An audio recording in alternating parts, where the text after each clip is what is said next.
How's it going, everybody? We are back with another chapter review of One Piece, chapter 1076. It's titled Old Friends. We got some old friends in this one, guys. Trust me. Pre-time skip, big, fat old friends. And we're going to get to that in a second, but I want to touch up on Eustass Captain Kid, the prince of all Saiyans, right? Eustass Captain Kid, I have confirmed that he is the VEGETA of One Piece. You want to know why? Because Vegeta in Dragon Ball would always fight the big bad guy first, get whipped, and then Goku would swoop in, get the W, get the fame, get all the honor, the popularity, right? He would attain all of those things, even though Vegeta was the one who really wanted them, because he can never quite beat the big bad strong guy. It happened with Frieza, Cell, Majin Buu. It happened in the very last arc. Kid walks up to Wano. He's like, I'm gonna go and defeat this dragon god, God D Kaido. He's walking in thinking he's gonna beat Kaido, and he gets wrecked, he gets destroyed, gets put in prison, gets tortured, right?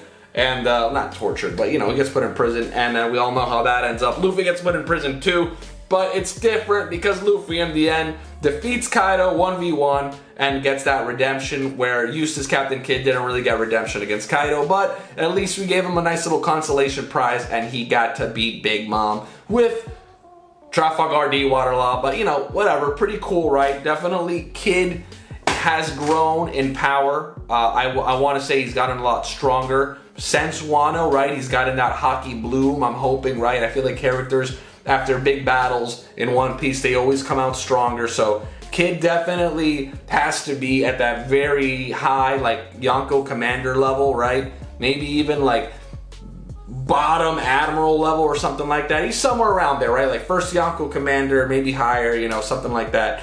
But I'm rooting for him, man. I'm rooting for Kid. I hope he can get in a good lick on Shanks. I think he can at least get a punch in, right? Something.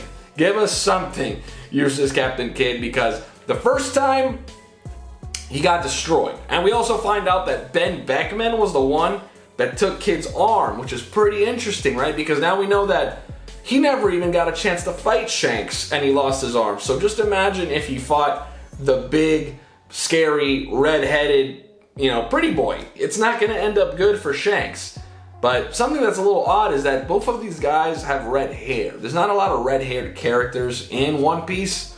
I wonder if Kid has more importance. Like lately, there's the theory that's been going around for a while that I feel like it's gaining a lot of traction lately, is that Shanks is the son of Roxy Zebek. I've been seeing that theory for a while now, but lately I feel like a lot of people are pushing that theory.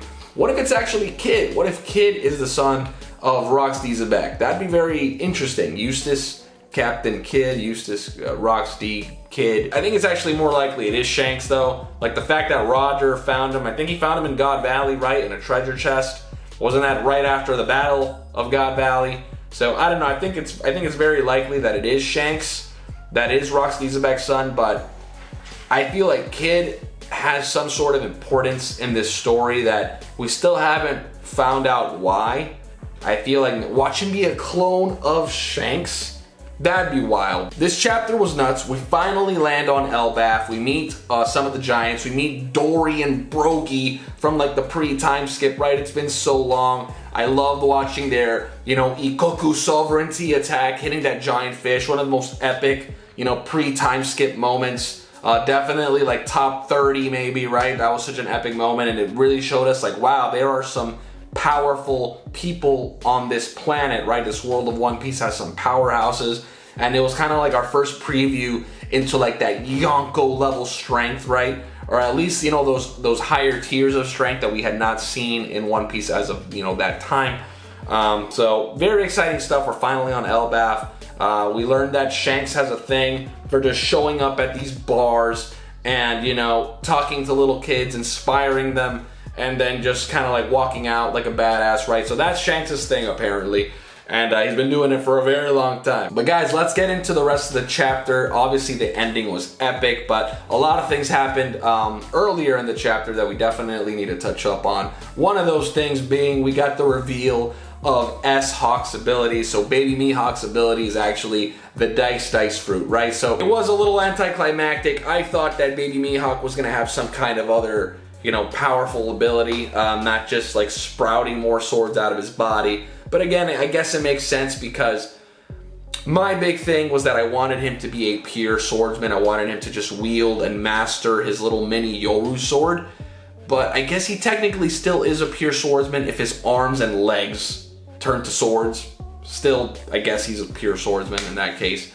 But, you know, would you consider Mr. One, Das Bones, a pure swordsman? He's a sword. Yeah, I made a cool video on my channel, actually. It's called What is a Swordsman, where I discuss the difference between, you know, a sword user and a swordsman and a pure swordsman and a kind of like that hybrid devil fruit user slash swordsman. People like King, people like Big Mom, people like Charlotte Cracker, people that use swords, but I wouldn't really consider them a pure swordsman, right? Made a really cool video on that. Go check that out. It's a little longer, but I think it's a lot of fun, a little different than things I've seen online. We also get some cool moments with Rob Lucci. We got some funny moments, actually, where he takes the bait and Luffy basically almost makes some promise. It's implied that he's not going to go after the other Straw Hats and the other Vegapunks if he's let out, if he's let free. Luffy basically makes him agree to that in his own way, right? But now we know that if Luffy sets Kaku and Lucci free, there's a very low chance he's actually going to betray them. But we'll see, right? Anything can happen. These guys, I wouldn't really trust them as far as I can throw them. But we'll see. They got let out. They were able to, for the moment, get rid of S-Hawk and S-Bear, right? Together, they showed some great teamwork. Zoro teamed up with Kaku, Lucci, and Luffy, something we never thought we'd see. But at first, I was a little bit apprehensive of them teaming up. But after seeing that, and after seeing kind of like their little convo right before, I think it's pretty cool. I think it works. And let's see what happens, man. Let's see what happens next. I'm hoping that Luffy gets a big fight in this arc, right? That is my main concern. I hope we get that Kizaru fight or the St. J. Garcia Saturn fight pretty soon, because we got Kid fighting Shanks and we got Law fighting Blackbeard. Why is Luffy not fighting a top tier? We need to see a top tier versus Luffy as soon as possible, right? Even if it's just like a clash or a short fight where they kind of feel each other out and then like they have to leave and separate and they have to like rematch later or something like that. I just want to see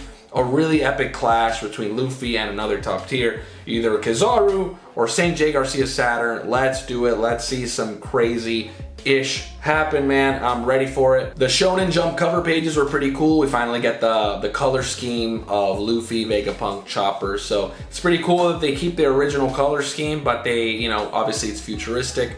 Something that I thought was also really cool was on the other color spread, like the main cover page, we actually get Sanji with a t-shirt that says "Kill two birds with one stone." I know early on in One Piece, a lot of these t-shirts would always kind of be these foreshadowing kind of things that, you know, maybe was hinting at something in the story later on. So I wonder what this could be, right? Kill two birds with one stone.